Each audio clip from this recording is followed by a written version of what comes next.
അങ്ങനെ ആശങ്കകൾക്കും അഭ്യൂഹങ്ങൾക്കുമൊക്കെ വിരാമം വിട്ടുകൊണ്ട് ബീഹാറിലെ നിയമസഭാ തെരഞ്ഞെടുപ്പ് ഫലം പ്രഖ്യാപിച്ചിരിക്കുകയാണ്. വിജയിച്ചത് BJP അല്ല, തെരഞ്ഞെടുപ്പ് കമ്മീഷനാണെന്ന ആരോപണം രാജ്യത്തെ പ്രതിപക്ഷ പാർട്ടിയുടെ നേതാക്കൾ ഉന്നയിച്ച് കഴിഞ്ഞിരിക്കുന്നു. ആകെയുള്ള 243 സീറ്റുകളിൽ 200 സീറ്റിലധികവും BJP സഖ്യം നേടിയിരിക്കുന്നു. മഹാഗഡ്ബന്ധൻ 37 36 സീറ്റുകളിലേക്ക് ഒതുങ്ങുന്ന കാഴ്ചയാണ്.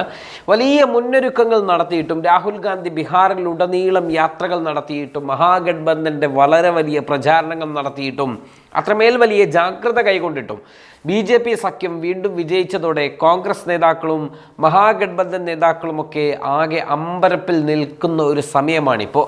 എങ്ങനെ പ്രതികരിക്കണം, എന്ത് പ്രതികരിക്കണം, എവിടെയാണ് പിഴച്ചത്?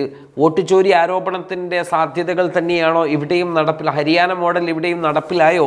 അതല്ല, എല്ലാ ബൂത്തുകളിലും വലിയ തരത്തിലുള്ള വലിയ ജാഗ്രതകൾ കാണിച്ചിട്ടും എന്തുകൊണ്ട് പരാജയത്തിലേക്ക് കൂപ്പുകുത്തേണ്ടി വന്നു? വോട്ടർ പട്ടികയിൽ ഉള്ളതിനേക്കാൾ 3 ലക്ഷത്തിലധികം വോട്ടുകൾ വീണ്ടും ചേർക്കപ്പെട്ടു എന്നത് സംബന്ധിച്ചുള്ള ആരോപണം ഇപ്പോൾ CPIM ML നേതാക്കൾ ഉന്നയിച്ചിട്ടുണ്ട്. ഇത്തരത്തിൽ ആരോപണ മുൾമുനകളൊക്കെ നിലനിന്നുകൊണ്ടിരിക്കുന്ന ഒരു സമയമാണ്. മഹാഗഡ്ബന്ധൻ ഇപ്പോഴും ആ തോൽവിയുടെ ഷോക്കിൽ നിന്നും മുക്തമായിട്ടില്ല.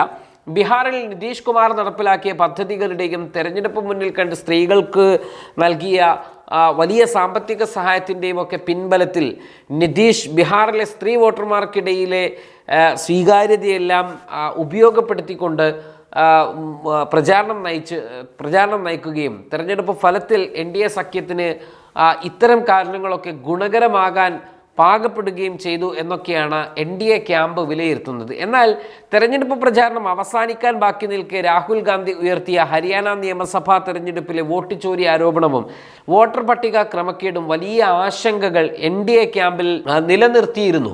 എന്നാൽ നിലവിൽ ആ ആരോപണങ്ങളൊന്നും തന്നെ തെരഞ്ഞെടുപ്പിനെ ബാധിച്ചിട്ടില്ല എന്നാണ് NDA ക്യാമ്പിൻ്റെ അഭിപ്രായം. അതുകൊണ്ട് തന്നെ 40 ലക്ഷം വോട്ടർമാർക്ക് വോട്ടർ പട്ടികയിൽ നിന്നും പുറത്തു പോവേണ്ടി വന്ന ശേഷം ആദ്യം നടക്കുന്ന തെരഞ്ഞെടുപ്പ് ഫലം സ്വാഭാവികമായും തെരഞ്ഞെടുപ്പിൽ ജനാധിപത്യ പാർട്ടികളുടെ സാധ്യതയെ ഇല്ലാതെയാക്കി എന്ന് തന്നെ പറയാം. ഈ പുറംതള്ളിയ 40 ലക്ഷം വോട്ടുകൾ ഇന്ത്യ സഖ്യ സ്ഥാനാർത്ഥികൾക്ക് ഏറെ നിർണായക സ്വാധീനമുള്ള ഇടങ്ങളിൽ നിന്നുള്ളവയാണ് എന്ന് ഇന്ത്യ സഖ്യത്തിൻ്റെ ആശങ്കയായിരുന്നു. അവരുന്നയിച്ച ആരോപണവും അതോടൊപ്പം തന്നെ പരാതിയുമൊക്കെയായിരുന്നു. ഈ ആശങ്ക ശരിവെക്കുന്നതാണോ ഈ ഫലമെന്ന് വരും മണിക്കൂറുകളിൽ തന്നെ കൂടുതൽ വിലയിരുത്തലുകളിലും അഭിപ്രായങ്ങളിലും ഒക്കെ തിരിച്ചറിയാൻ കഴിയും. പേരിനെങ്കിലും കുറച്ചുകൂടി സീറ്റുകൾ മഹാഗഡ്ബന്ധൻ സഖ്യത്തിന് നൽകാം എന്നാണ് മിക്ക കോൺഗ്രസ് നേതാക്കളും പറയുന്നത്.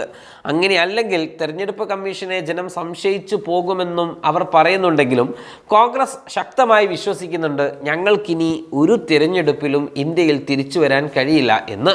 കോൺഗ്രസ് മുക്ത ഭാരതം എന്ന് BJP പ്രഖ്യാപിക്കുമ്പോൾ ഈ രീതിയിലായിരിക്കും BJPയുടെ വിജയങ്ങൾ ഉണ്ടാവുക എന്നത് കോൺഗ്രസ് ഇപ്പോൾ പുറത്തു പറയാൻ തുടങ്ങിയിരിക്കുന്നു.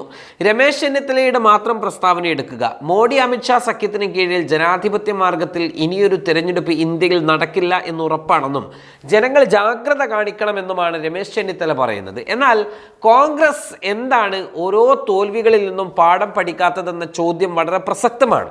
നിരന്തരമായ തോൽവികൾ കോൺഗ്രസ് ഏറ്റുവാങ്ങിയപ്പോൾ ഇതേ ആരോപണം കോൺഗ്രസിൻ്റെ ഉൾപാർട്ടി ജനാധിപത്യത്തിൽ കോൺഗ്രസ് ചർച്ച ചെയ്തതാണ്. എന്നാൽ അന്ന് മുതൽ തന്നെ ഈ വിഷയം ജനങ്ങൾക്കിടയിലേക്ക് ഉയർത്തിക്കൊണ്ടുവരികയും രാജ്യത്തെ ബോധ്യപ്പെടുത്താൻ കോൺഗ്രസിന് കഴിയാതിരിക്കുകയും ചെയ്തു. വളരെ വൈകി രാഹുൽ ഗാന്ധിയാണ് പിന്നീട് വോട്ട് ചോരി ആരോപണം തെളിവ് സഹിതം രാജ്യത്തെ ജനങ്ങൾക്ക് മുൻപിലേക്ക് വെക്കുന്നത്.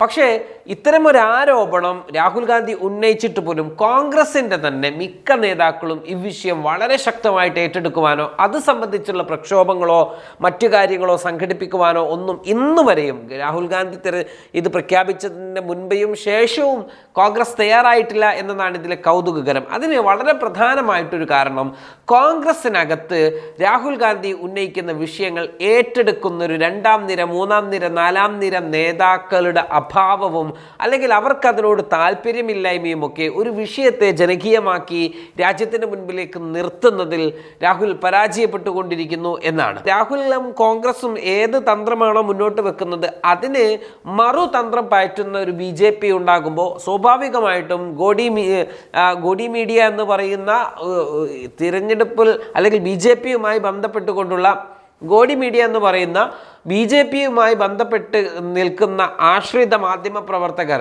ഈ കോൺഗ്രസ് ഉന്നയിക്കുന്ന വിഷയങ്ങളെ പാടെ അവഗണിച്ച് മുന്നോട്ട് പോകുന്ന ഒരു കാഴ്ചയാണ് നമ്മൾ കണ്ടുകൊണ്ടിരിക്കുന്നത്. എന്നാൽ കാലം ഇത്ര പുരോഗമിച്ചൊരു കാലത്ത്, ടെക്നോളജി വളർന്ന കാലത്ത് ഈ മീഡിയകൾ മാത്രം ആശ്രയിക്കാതെ മറ്റു പല തരത്തിലേക്കും കോൺഗ്രസിന് എത്താൻ സാധിക്കുന്നതിനെ കോൺഗ്രസ് ഫലപ്രദമായി ഉപയോഗപ്പെടുത്തുന്നുണ്ടോ എന്നത് ഇപ്പോഴും സംശയം തന്നെയാണ്. ഈ പ്രശ്നത്തിനെതിരെ ആ അർത്ഥത്തിൽ പ്രതികരിക്കാൻ ഇതുവരെയും കോൺഗ്രസ് തയ്യാറായിട്ടില്ല എന്നതാണ് വാസ്തവം. വോട്ട് ചോരി നടക്കുന്നു എന്ന് രാജ്യത്തെ കോൺഗ്രസ് അറിയിച്ചു കഴിഞ്ഞു. എന്നാൽ കോൺഗ്രസിൻ്റെ നീക്കം എങ്ങനെയായിരിക്കണമെന്ന ഒരു നിലപാട് കോൺഗ്രസിന് ഇപ്പോഴുമില്ല. അത് സംബന്ധിച്ച് ജനങ്ങൾക്കും ഒരു സൂചന നൽകിയിട്ടില്ല. ജനങ്ങളെ അണിനിരത്തി ഒരു രണ്ടാം സ്വാതന്ത്ര്യ സമര പോരാട്ടം കണക്കെ കോൺഗ്രസ് അത്തരമൊരു സമരമുഖത്തേക്ക് കടന്നിട്ടില്ലെങ്കിൽ, അല്ലെങ്കിൽ അതിനുള്ള സംഘടനാ ശേഷി കോൺഗ്രസ്സിന് ഇപ്പോൾ ഇല്ലെങ്കിൽ, കോൺഗ്രസ് ഇനി തെരഞ്ഞെടുപ്പിൽ മത്സരിക്കുന്നത് കൊണ്ട് വലിയ ഫലമുണ്ടാകുമെന്ന് പറയാതിരിക്കാൻ കഴിയില്ല. ഉണ്ടെങ്കിൽ ആ നീക്കത്തിന് കോൺഗ്രസ് നേതൃത്വം നൽകിയാൽ ആ നീക്കം വിജയം കാണുമെന്നതിൽ കോൺഗ്രസ് ജനങ്ങൾക്ക് നൽകുന്ന ആത്മവിശ്വാസത്തിനനുസരിച്ചിരിക്കും കാര്യങ്ങൾ. രാഹുൽ ഗാന്ധി എന്ന ഒറ്റ മനുഷ്യൻ്റെ വാർത്താ സമ്മേളനങ്ങൾ കൊണ്ട് മാത്രം മറികടക്കാൻ കഴിയുന്ന വിഷയമല്ല ഇത്. അദ്ദേഹത്തിൻ്റെ കോൺഗ്രസ് പാർട്ടിയുടെ മറ്റു നേതാക്കളും അണികളും ഒറ്റക്കെട്ടായി വിഷയം ഏറ്റെടുത്തില്ലെങ്കിൽ പ്രതിപക്ഷ പാർട്ടികൾ നിശ്ചയിക്കുന്ന സ്ഥാനാർത്ഥികളും നയിക്കുന്ന തെരഞ്ഞെടുപ്പുകളും പര്യടനങ്ങളും സ്വയം പരാജയപ്പെടുക തന്നെ ചെയ്യുമെന്ന ഉറപ്പായിരിക്കും തുടർന്നങ്ങോട്ടുള്ള തെരഞ്ഞെടുപ്പുകളിലുമൊക്കെ ഉണ്ടാകാൻ പോകുന്ന തിക്തഫലം. ഏതായാലും ഫലത്തിൽ BJP സഖ്യം വിജയിച്ചു കഴിഞ്ഞു. നിതീഷ് കുമാർ തന്നെ വീണ്ടും മുഖ്യമന്ത്രിയായിരിക്കുന്നു. അടുത്ത വർഷം ഇനി ഫെബ്രുവരിയിൽ പശ്ചിമ ബംഗാൾ തിരഞ്ഞെടുപ്പ് നടക്കാനിരിക്കുകയാണ്. BJP-യെ സംബന്ധിച്ചിടത്തോളം അവരുടെ ഏറ്റവും വലിയ ടാർഗറ്റ് 2 സംസ്ഥാനങ്ങളാണ്. അതിലൊന്ന് പശ്ചിമ ബംഗാളും മറ്റൊന്ന് കേരളവുമാണ്. കേരളത്തിൽ 23 സീറ്റ് കിട്ടിയാൽ ഞങ്ങൾ അധികാരത്തിലേക്ക് വരും, അല്ലെങ്കിൽ ഞങ്ങൾക്ക് അധികാരം ലഭിക്കുമെന്നൊക്കെ പറഞ്ഞെങ്കിൽ പോലും കേരളത്തിനകത്ത് BJP-ക്ക് അവരുടേതായിട്ടുള്ള എല്ലാ ഭരണപരമായ അവകാശങ്ങളും ഇപ്പോൾ കിട്ടിക്കൊണ്ടിരിക്കുന്നുണ്ട് എന്നതൊരു നഗ്ന സത്യമാണ്.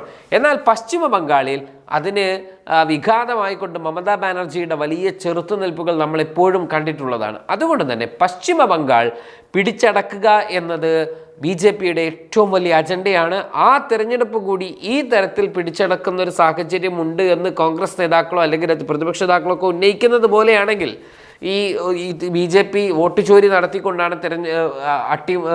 സംസ്ഥാനങ്ങൾ പിടിക്കുന്നത് എന്നതാണെങ്കിൽ, ഈ ആ ഒരു നിലപാട് കോൺഗ്രസ് വിശ്വസിക്കുന്നുണ്ടെങ്കിൽ, അല്ലെങ്കിൽ അതിന് തെളിവ് സഹിതം മുന്നോട്ട് വെക്കാൻ കോൺഗ്രസ്സിന് കഴിയുന്നുണ്ടെങ്കിൽ, കോൺഗ്രസ് ഇനി തെരഞ്ഞെടുപ്പ്, കോൺഗ്രസ് എന്നല്ല രാജ്യത്തെ പ്രതിപക്ഷ പാർട്ടികൾ ഈ തെരഞ്ഞെടുപ്പിൽ മത്സരിച്ചിട്ട് കാര്യമുണ്ടാകില്ല എന്ന കാര്യത്തിൽ ഒരു തർക്കവുമില്ല. ഏതായിരുന്നാലും കോൺഗ്രസ് പരാജയപ്പെട്ടിരിക്കുന്നു. BJP-യുടെ NDA സഖ്യം വിജയിച്ചിരിക്കുന്നു.